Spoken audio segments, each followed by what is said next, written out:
All right, Mr. Colton, my name is Brennan Kelsey. Along with me is Mr. Marabella and Ms. Wise will be your parole panel. Explain the process to you. Read some information to the record, have a parole interview, answer some questions. You can respond. At the end, you can make a statement. We'll take a vote. Do you understand the process? Yes, sir. Michael Colt, DOC number 128673, a fourth class offender. Parole eligibility date 8/1/2021, not eligible for good time life, full-term habitual distribution of cocaine. Does that sound correct? Yes, sir. And we have Mr. Lawrence Butler here that'll be speaking. You have Dr. Virginia White will be speaking. We have Michael Bennett, and then we have Al Williams. Did I miss anybody? No, sir. All right. Answer Mr. Marabella's question, please. Good morning, Mr. Colton. My name is Tony Marabella. Your case was assigned to me, so I'll begin our interview process, okay? How old are you, Mr. Colton? 56. How long have you been in prison on these charges? 16 years.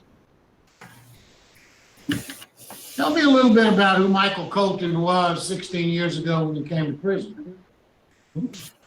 Michael Colton was a drug addict back then, and I was in a dark place, and I wasn't doing things right, but I done changed 100%, made 100% turnaround since then.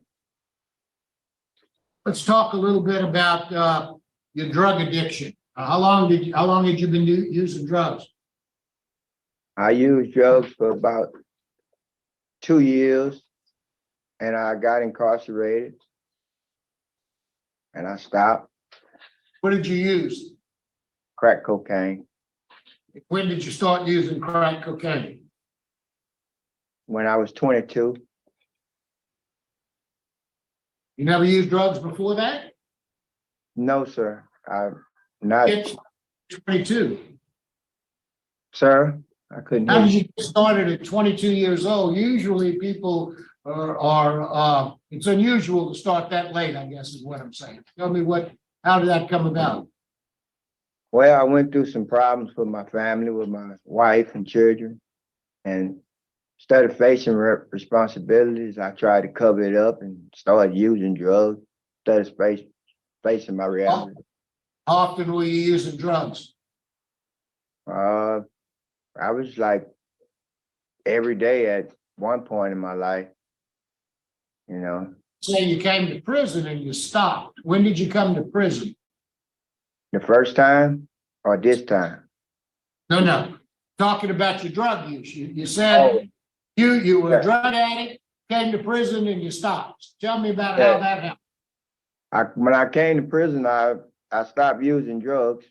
I stayed locked up for 46 months, and I stopped. You know, I went through a drug rehab program, and I learned, and I got out on the streets, and problem was still there at the time because my mom was locked up, you know, and I was going through some black times in my life, and I didn't know what was really going on.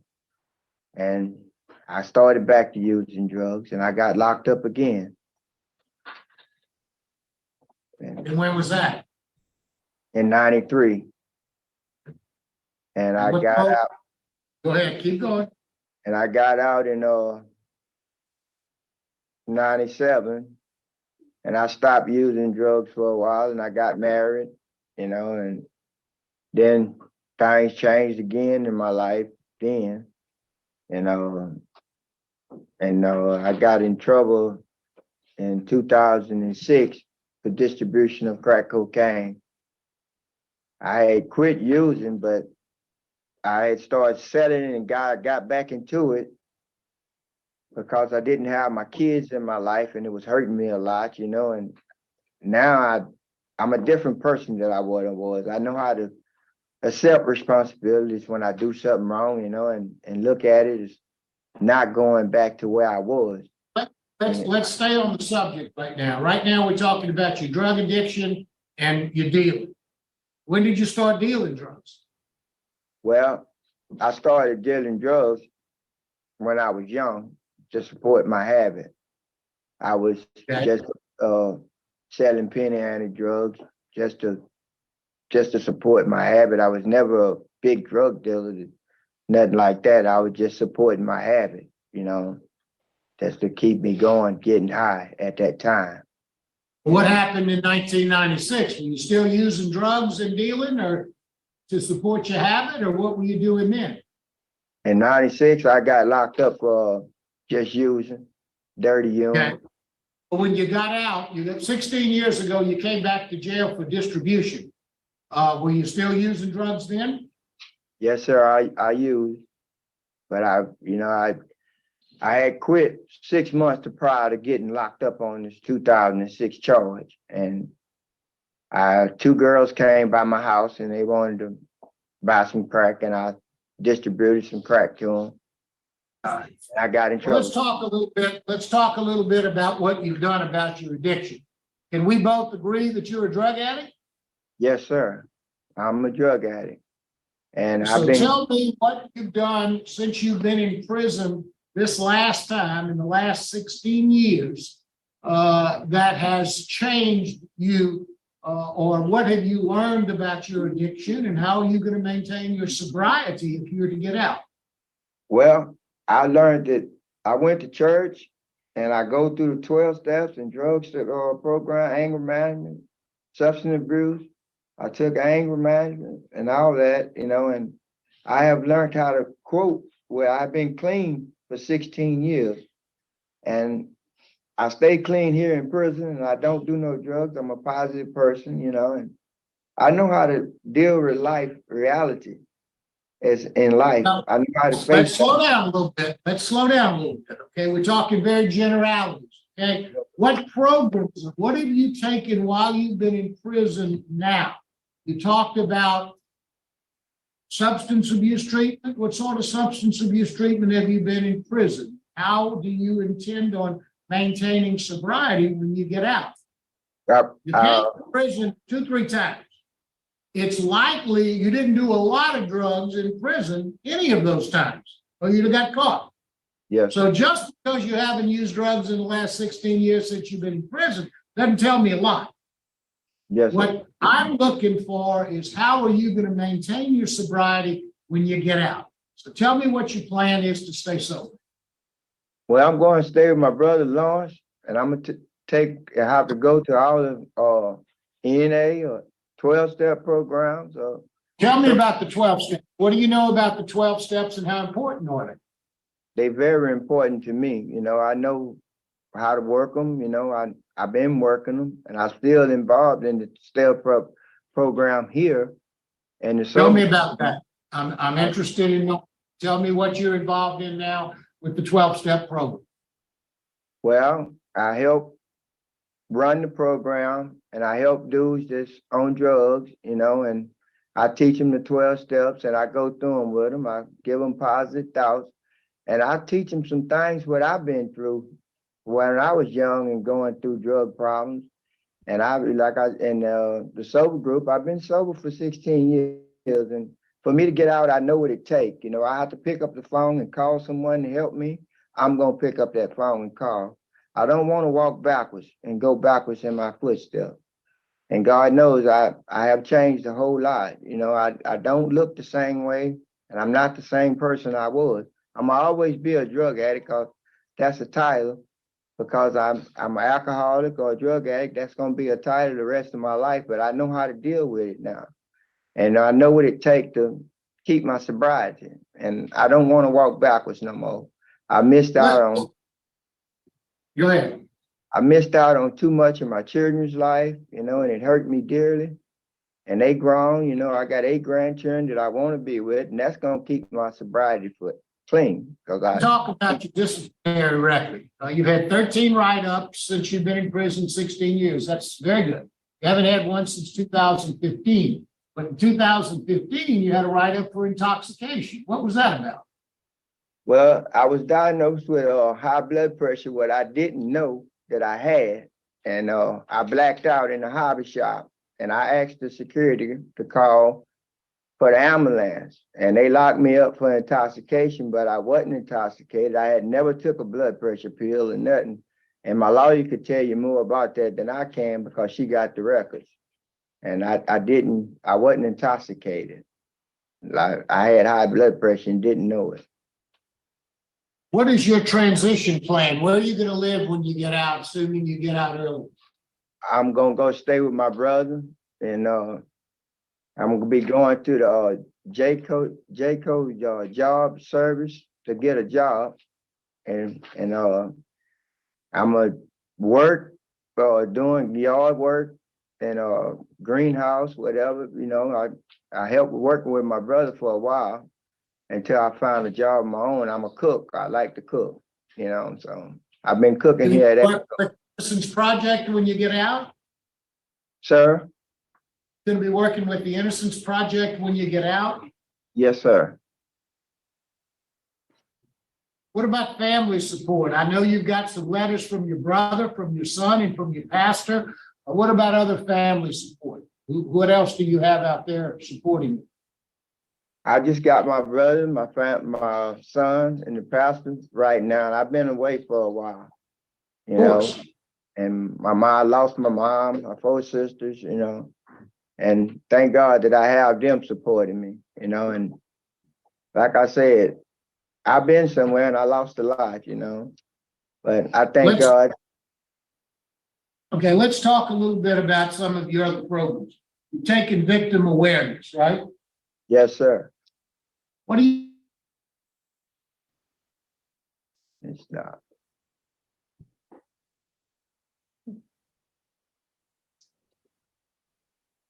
Oops, they froze up.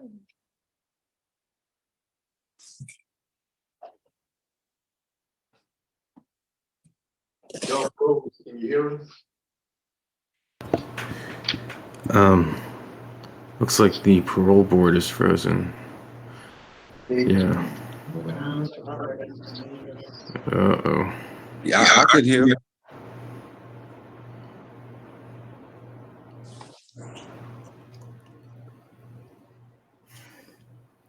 Hello? They're kind of frozen in an Hello? awkward way. Whoop.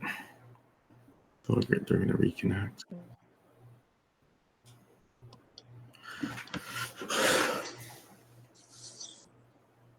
"16 years locked up. 16 years. I think it's going well. Seems to me that he'd get out. Can you imagine the frustration of being sober and following the rules and then having high blood pressure, passing out and getting written up for being drunk? God. Talk about that.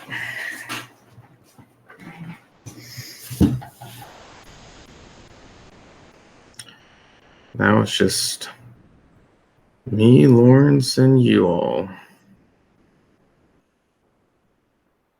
I wonder if they're going to restart the whole thing.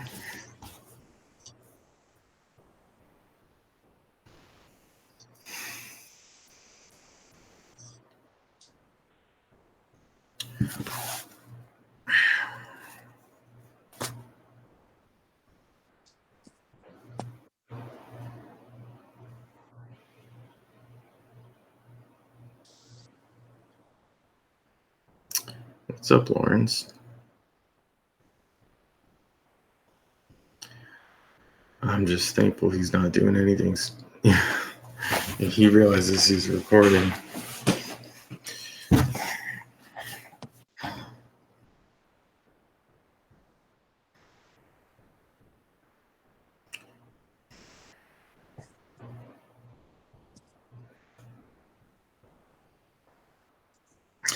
Yeah.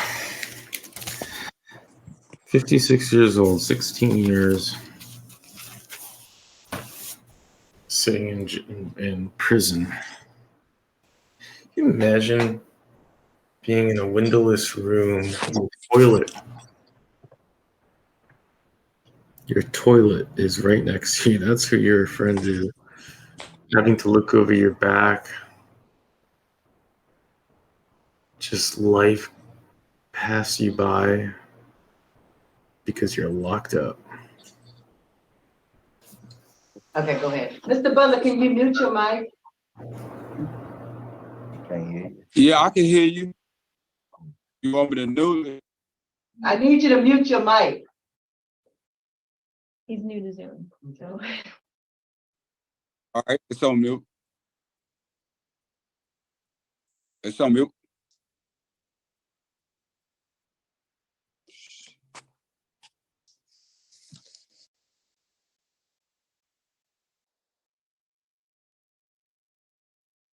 I think that's the least of their issues right now. I didn't hear noise coming from him.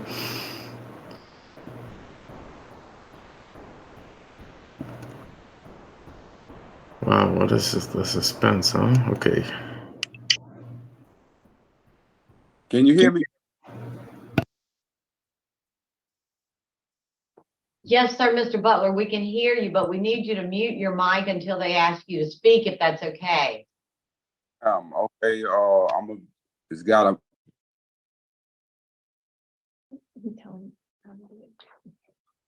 You have to tell me.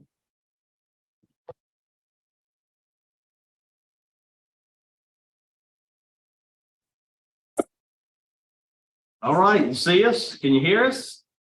We're back? Yes, we Okay, can. good. Technology problem. Colton, can you hear me? Yes, sir. Okay, Mr. Colton, I was asking about, you've taken victim awareness. Tell me a little bit about what you've learned about your drug dealing and what it does to the victims that you sell the drugs to, or you sold the drugs to. Well, sir, on the victim awareness, I took that through 100 hours. And that's the only victim awareness I got because I was a non-violent offender. Okay, well, let's forget about the course. Tell me Okay. what you believe your drug dealing has done to the people that you were selling drugs to. It hurt them, and it hurt me. I'm sorry. I'm remorseful for what I did when I was doing that. I hurt my children and myself and my family more than anything, you know. And I thank God that I didn't hurt nobody physical. And when I was on drugs, you know, I thank God for allowing me to understand this now. At that time, I was in a dark place in my life and I didn't understand. Yeah, but I understand 100% now. And I thank God for changing me and showing me that this ain't the way, you know. And I know I hurt my children, my son and my daughter more than anything because I was not there for them. I was a blank in their life, and you know, and it's through God's grace that they love me still, you know, and I done changed, and I know I changed. I'm not the same person I used to be. Thank you, Mr. Colton. Warden, you have anything that you can add about Mr. Colton? His target is low. He did complete 12. He is a member of 12 step, living in balance, 1 and 2, and anger management. And he's also in a GED school, getting his high set, and he's a warehouse worker. Thank you. Thank you, Ward. You're welcome. And ladies, I apologize there. You guys were there. I didn't introduce you. Could y'all introduce yourselves?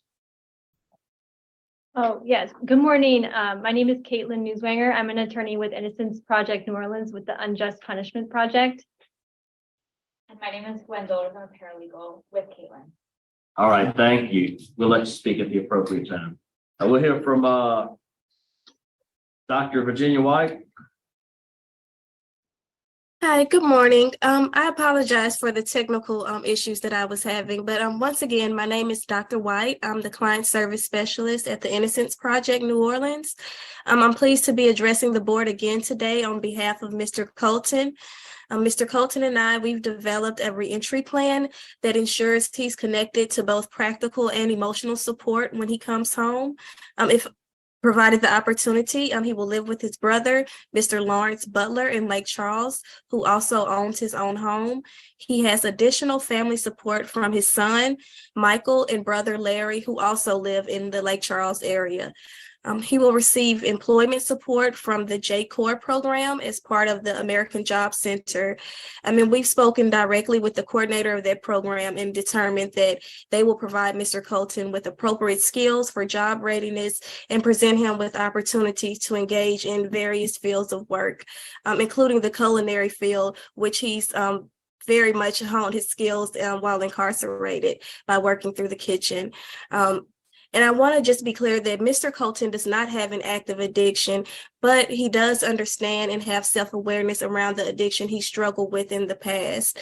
He's spoken with us about this and has a plan for moving forward and using coping skills and strategies to address those triggers and feelings of sadness and grief and manage those emotions when coming home. He's very committed to continuing to attend the AA and NA meetings that we've provided locally in his area. And he also has options to move forward with that in Lake Charles. Mr. Colton has had time to reflect on himself and speaks with understanding about the growth he's experienced these past 16 years. Faith is a large impact and motivation for Mr. Colton, and I understand he has a stable record of employment in the kitchen and has earned a Class B trustee status. He knows what challenges he will encounter when re-entering, and his communication with us about those has allowed us to set him up with what he needs to face those challenges. We look forward to working with Mr. Colton if he's granted parole today. And please let me know if you have any follow-up questions about the services that we'll provide. Yes, ma'am. Thank you. Thank you. Now we have a brief statement from Mr. Lawrence Butler.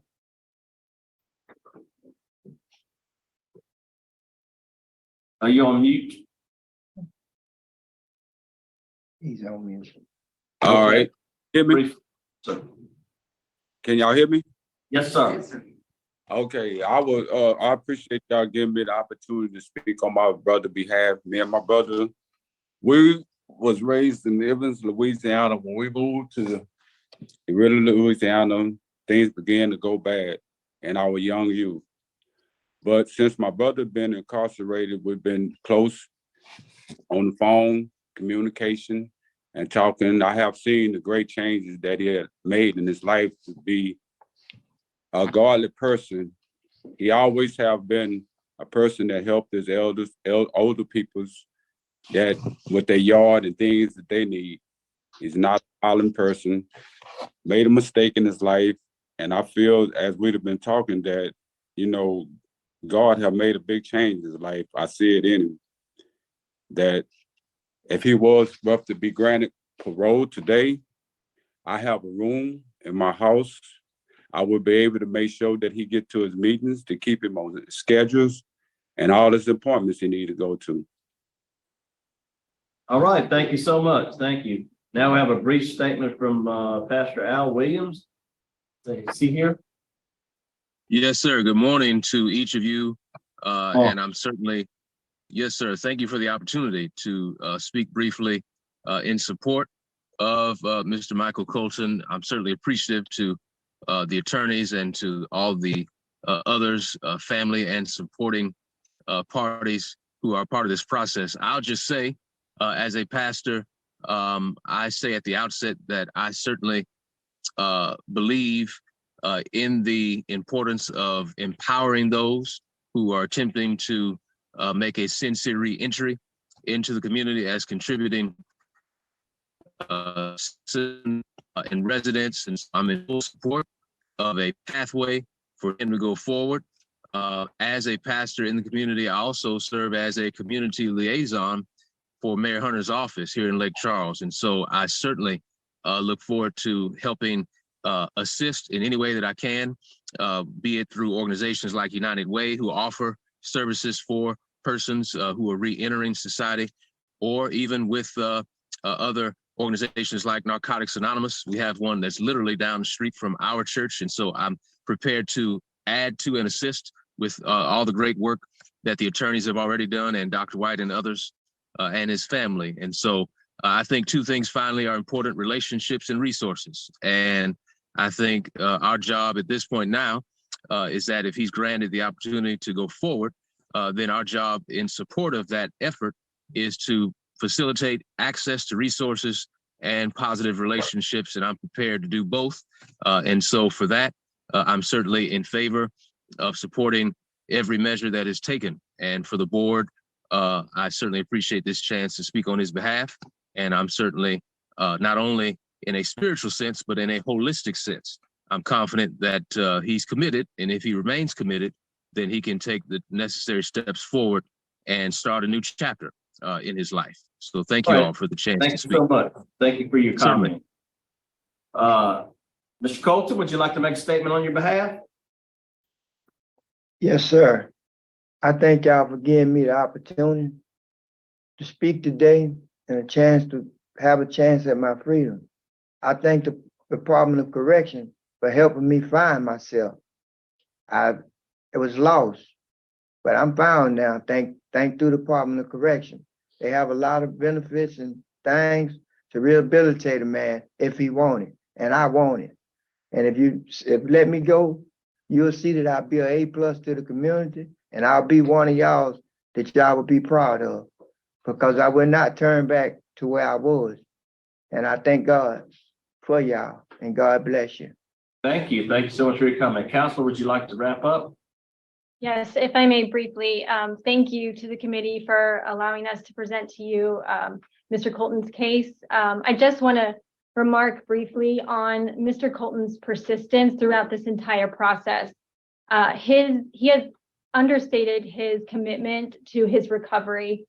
It is remarkable. He has been in recovery for 16 years and clean and sober.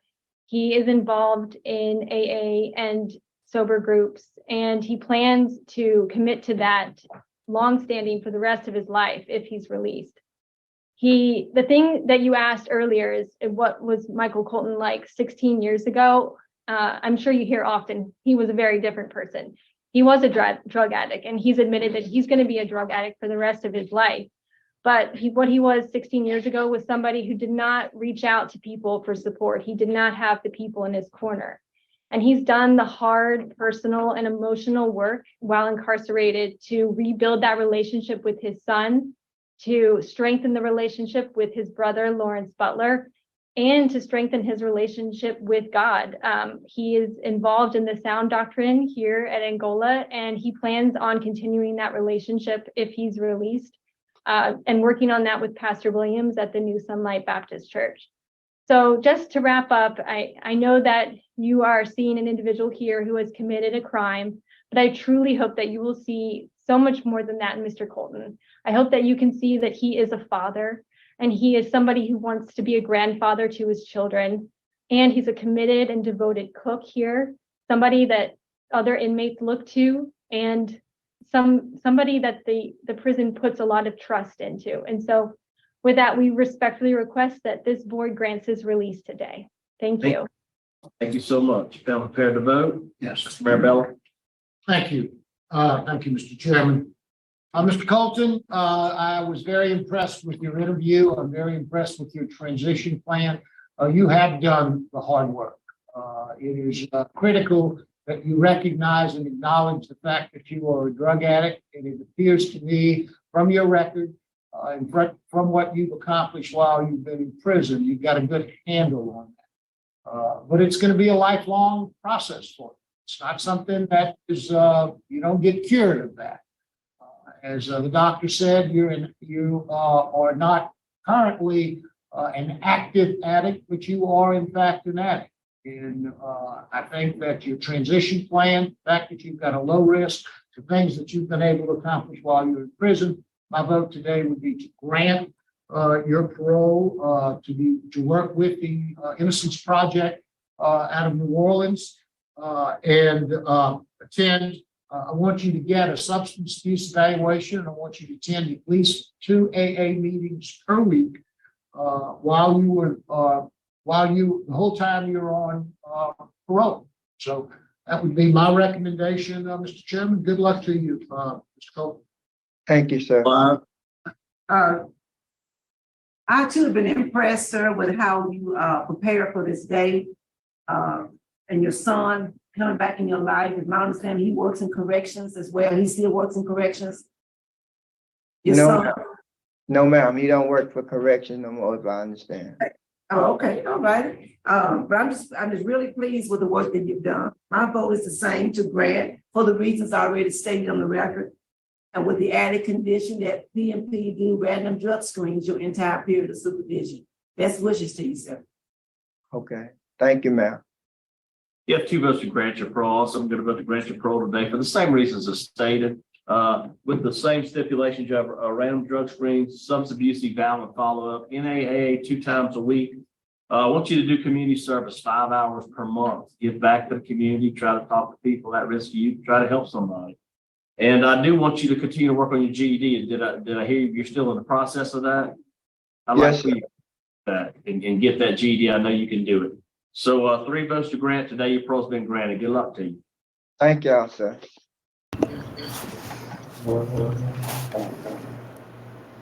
All right. Well, I think that you can't say anything's a given, but it certainly seemed like it was on the path to getting out. Except when he said he didn't have his GED, I got nervous. You never know. Interesting that his son did work in corrections for so long. I wonder if that was some way of trying to feel a connection with his father, or if it was just a coincidence. But man, imagine being locked up for 16 years for nonviolent crime.